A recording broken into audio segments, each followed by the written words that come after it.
Good morning विद्यार्थी मित्र हो. आता आपली फर्स्ट सेमिस्टरची परीक्षा जवळ आलेली आहे आणि परीक्षेमध्ये तुम्हाला योग्य पर्याय निवडा. बहुपर्यायी प्रश्न परीक्षेमध्ये तुमच्या असतात. कारण आजकाल विद्यार्थ्याचं नॉलेज चेक करण्यासाठी केवळ थेरॉटिकल प्रश्न विचारले जात नाही. वेगवेगळ्या प्रश्नांच्या माध्यमातून विद्यार्थ्याचं ज्ञान तपासण्याचा प्रयत्न केला जातो. विद्यार्थ्याच्या ज्ञानाचा तपास करण्याचा, मूल्यमापन करण्याचा प्रयत्न केला जातो. आणि बहुपर्यायी प्रश्न तर आजकालच्या प्रत्येक परीक्षेमध्ये बहुतांश प्रत्येक परीक्षेमध्ये बहुपर्यायी प्रश्न हे दिलेले असतात.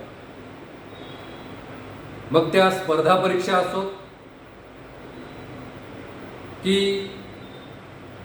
विशिष्ट वर्गाच्या सेमिस्टर परीक्षा असो, प्रत्येक परीक्षेमध्ये बहुपर्यायी प्रश्न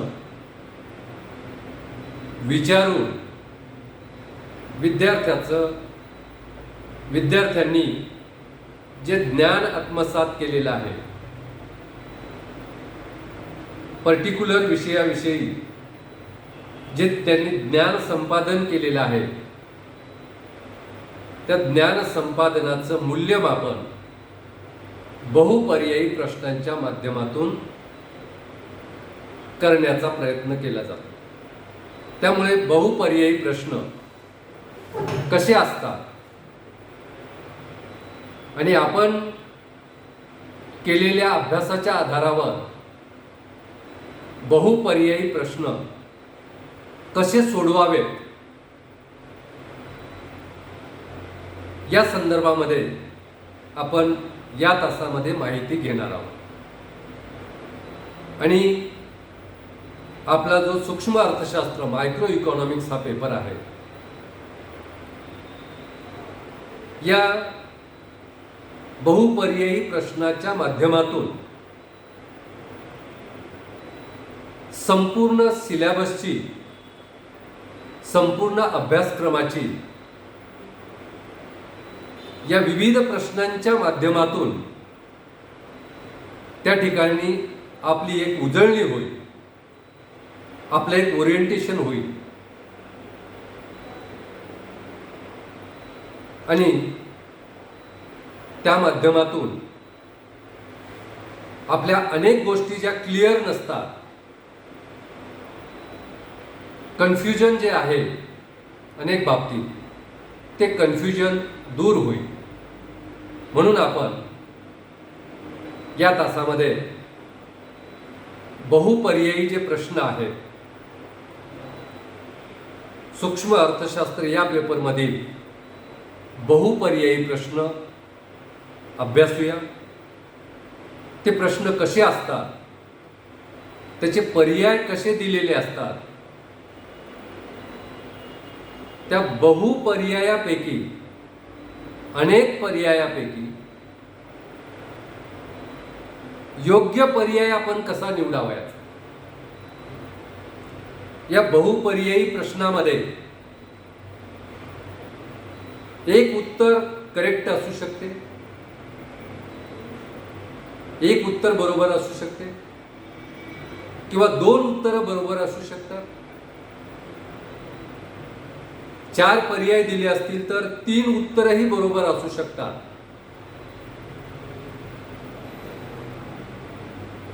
मग एकापेक्षा जास्त उत्तरं सुद्धा योग्य किंवा बरोबर असू शकतात.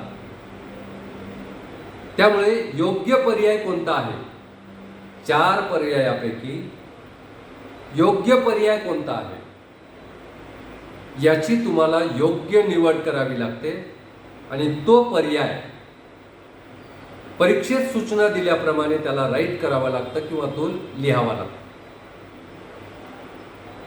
अशा पद्धतीनं हे प्रश्न कशा पद्धतीनं सोडवायचे आणि या प्रश्नाच्या दृष्टिकोनातून तुम्हाला सूक्ष्म अर्थशास्त्राचा अभ्यास कसा करावा लागेल जेणेकरून आपल्याला परीक्षेमध्ये अधिकाधिक मार्क मिळतील, अधिक गुण संपादन करता येतील. या दृष्टिकोनातून आपण येणाऱ्या अनेक तासांमध्ये आता सूक्ष्म अर्थशास्त्र या पेपरमधील अभ्यासक्रमावर आधारित कोणकोणते प्रश्न विचारले जाऊ शकतात किंवा कशा प्रकारचे प्रश्न विचारले जाऊ शकतात या दृष्टिकोनातून तुमच्याकडून बहुपर्यायी प्रश्नांचा सराव करून घेणार आहोत आणि त्या माध्यमातून हे प्रश्न तुमच्या कोणत्याही चॅप्टरमधले असू शकतात, कोणत्याही प्रकरणामधले असू शकतात. म्हणजे पहिला प्रश्न पहिल्याच प्रकरणावरला असेल असं काही नाही. कोणत्याही प्रकरणावरला प्रश्न या ठिकाणी विचारला जाऊ शकतो आणि त्या संदर्भातील आपलं नॉलेज, आपलं ज्ञान किती परफेक्ट आहे हे आपल्याला लक्षात येईल. आणि जर अनेक ठिकाणी आपल्याला, कारण या ठिकाणी पर्याय जे दिलेले असतात, जर आपलं नॉलेज, आपलं ज्ञान अपडेट नसेल, नीट समजलेलं नसेल, तर आपल्याला योग्य पर्याय निवडण्यामध्ये अनेक अडचणी येऊ शकतात, कन्फ्युजन होऊ शकते. परंतु आपण जर तो टॉपिक योग्य पद्धतीनं केलेला असेल तर आपल्याला त्या प्रश्नाचं अचूक उत्तर कोणतं आहे, अचूक पर्याय कोणता आहे हे सहज कमी वेळामध्ये त्या ठिकाणी निवडता येईल. तर या बहुपर्यायी प्रश्नामध्ये पैकीच्या पैकी मार्क मिळावे, कारण या ठिकाणी गणितासारखे तुम्हाला मार्क घेता येतात. पर्याय जर योग्य निवडला तर एकही मार्क, अर्धाही मार्क त्यातला कट होत नाही. जेवढे मार्क असतील तेवढे संपूर्ण मार्क तुम्हाला प्राप्त करता येतात आणि हे प्रश्न कमी वेळामध्ये तुम्हाला सोडवता येतात. त्यामुळे या प्रश्नांचा अधिक चांगला सराव करणं आवश्यक आहे आणि या प्रश्नांच्या माध्यमातून पुन्हा एकदा आपला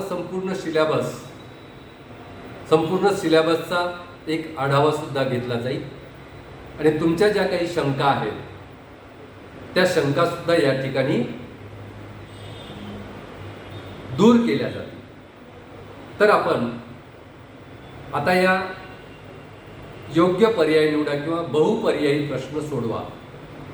अनेक पर्यायापैकी, एकापेक्षा जास्त असलेल्या पर्यायापैकी कोणता योग्य पर्याय आहे तो आपल्याला निवडायचा आहे. तर पहिला प्रश्न काय आहे, यासाठी प्रश्न मात्र नीट समजावून घ्यावा लागतो.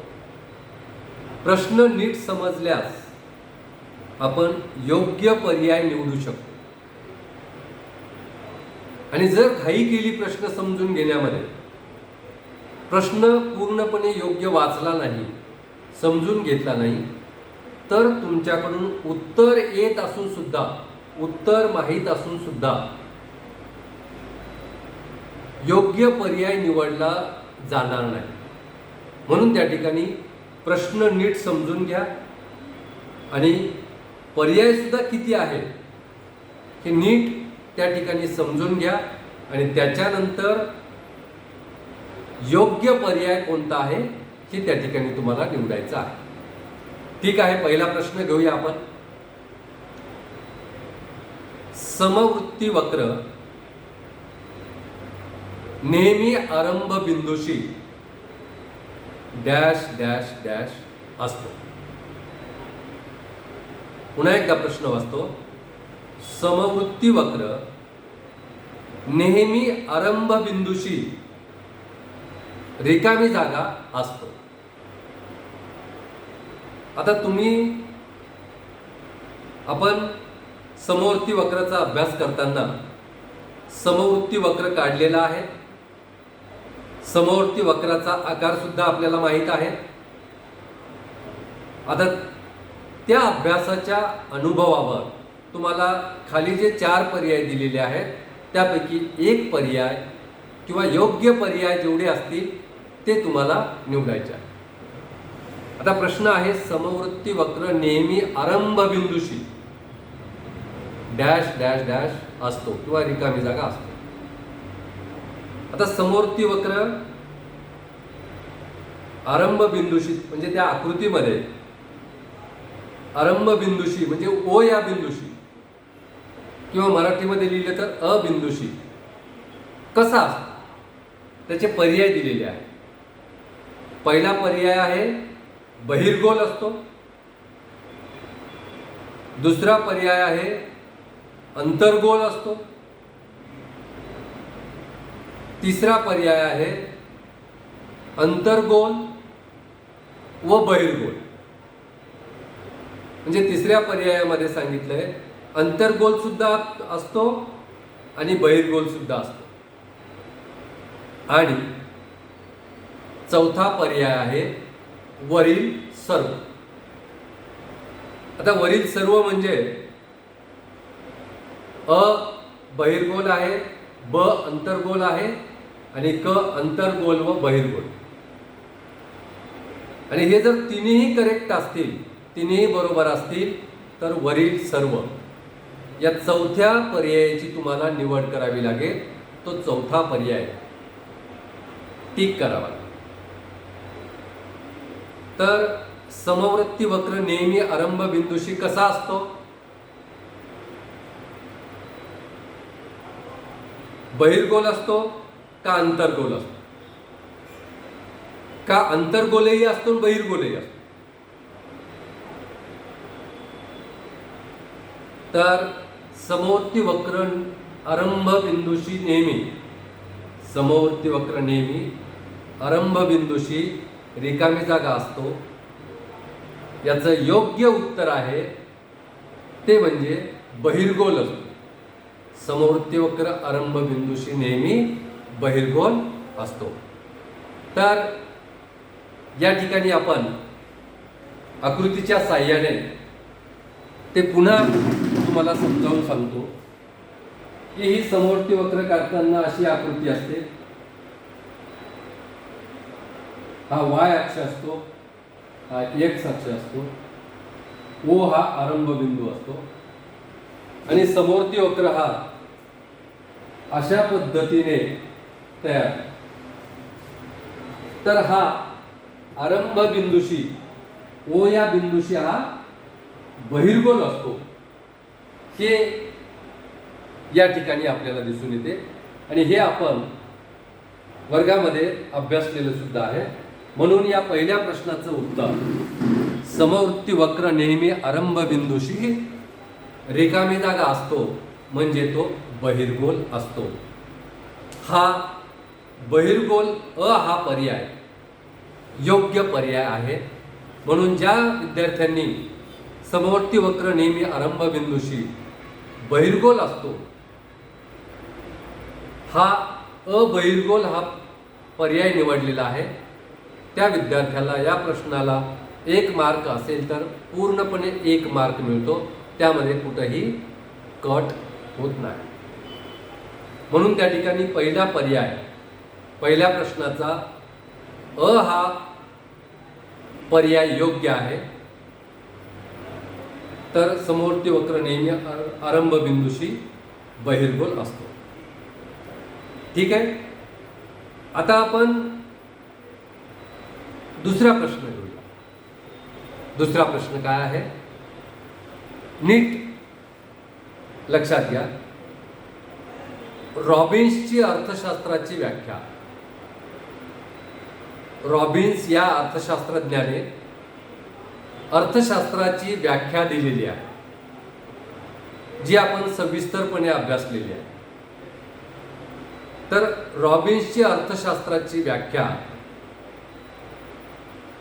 रिकामी जागा निगडित आहे. प्रश्न काय आहे पहा. रॉबिन्सची अर्थशास्त्राची व्याख्या डॅश डॅश डॅश म्हणजे रिकामी जागा निगडित आहे. आता रॉबिन्स या अर्थशास्त्रज्ञाने अर्थशास्त्राची जी व्याख्या दिलेली आहे ती व्याख्या आठवा आणि त्यानुसार खाली दिलेले जे पर्याय आहेत त्यापैकी योग्य पर्याय कोणता आहे तो तुम्हाला निवडायचा. तर खाली पर्याय दिलेले आहेत. रॉबिन्सची अर्थशास्त्राची व्याख्या डॅश डॅश डॅश निगडित आहे, रिकामी जागा निगडित आहे. कशाशी निगडित आहे? पहिला पर्याय आहे दुर्मिळतेशी, दुसरा पर्याय आहे संपत्तीशी, तिसरा पर्याय आहे कल्याणाशी आणि चौथा पर्याय आहे वरील सर्व.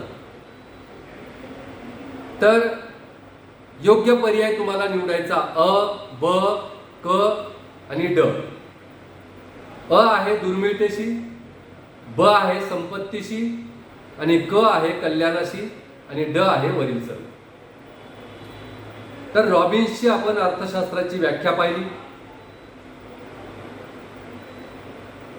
ती ब हा पर्याय जो दिलेला आहे संपत्तीशी निगडित. संपत्तीशी निगडित व्याख्या कोणाची आहे? अर्थशास्त्राची संपत्तीशी निगडित व्याख्या कोणत्या अर्थशास्त्रज्ञाची आहे? तर ती आहे अर्थशास्त्राचे जनक ॲडम स्मिथ यांची अर्थशास्त्राची व्याख्या ही संपत्तीशी निगडित आहे. म्हणून दुसरा पर्याय नाही, ब हा पर्याय नाही. आता क पर्याय आहे का पाहू. क आहे कल्याणाशी संबंधित.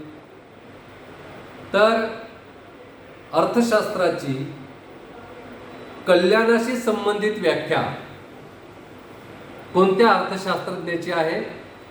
तर ती आहे डॉक्टर मार्शल यांची. डॉक्टर मार्शल यांनी अर्थशास्त्राची व्याख्या करताना मानवी कल्याणाशी संबंधित अर्थशास्त्राची व्याख्या केली. म्हणून क हा पर्याय सुद्धा या ठिकाणी या प्रश्नासाठी योग्य नाही. आणि राहिला पर्याय तो म्हणजे अ, दुर्मिळतेशी संबंधित. तर रॉबिन्स यांनी अर्थशास्त्राची व्याख्या मांडताना त्यांनी सांगितलं की मानवी गरजा ह्या अमर्याद असतात आणि त्या गरजा पूर्ण करणारी साधने ही पर्यायी उपयोगाची आणि दुर्मिळ असतात. म्हणून रॉबिन्सची अर्थशास्त्राची व्याख्या ही दुर्मिळतेशी निगडित आहे. म्हणून या दुसऱ्या प्रश्नाचं योग्य उत्तर जे आहे ते आहे दुर्मिळतेशी. म्हणून रॉबिन्सची अर्थशास्त्राची व्याख्या दुर्मिळतेशी निगडित आहे हे उत्तर या प्रश्नाचं योग्य आहे. म्हणजे अ हा पर्याय योग्य आहे. ठीक आहे. आता आपण तिसरा प्रश्न पाहूया. तिसरा प्रश्न, चैनीच्या वस्तूची मागणी. चैनीच्या वस्तूची मागणी रिकामी जागा असते. चैनीच्या वस्तूची मागणी रिकामी जागा असते. त्या रिकाम्या जागेमध्ये तुम्हाला योग्य पर्याय निवडायचा. खाली पर्याय आहेत लवचिक, अ आहे लवचिक, ब पर्याय आहे अलवचिक, क पर्याय आहे एकक आणि ड पर्याय आहे वरील सर्व. आता यापैकी योग्य पर्याय तुम्हाला निवडायचा आहे. आपण लवचिकतेचा अभ्यास करताना चैनीच्या वस्तूची मागणी कशी असते हे अभ्यासलेलं आहे. चैनीच्या वस्तूची मागणी लवचिक असते का अलवचिक असते का एकक लवचिक असते याचा आपण सविस्तर अभ्यास केला होता.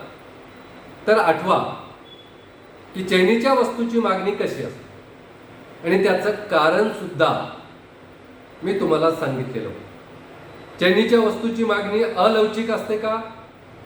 नाही.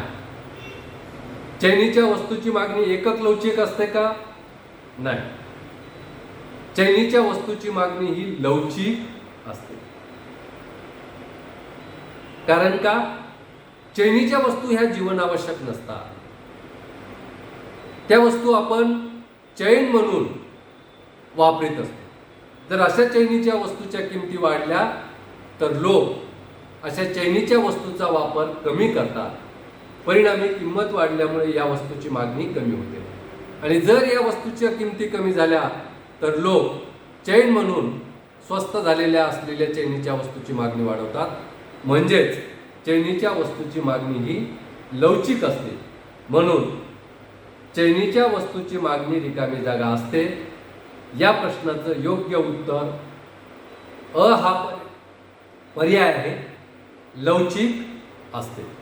चैनीच्या वस्तूची मागणी ही लवचिक असते. योग्य पर्याय लवचिक हा आहे. म्हणून त्या ठिकाणी ज्या व्यक्तीनं ज्या मुलाने लवचिक हे उत्तर निवडलेलं आहे त्या विद्यार्थ्यांचं उत्तर करेक्ट आहे.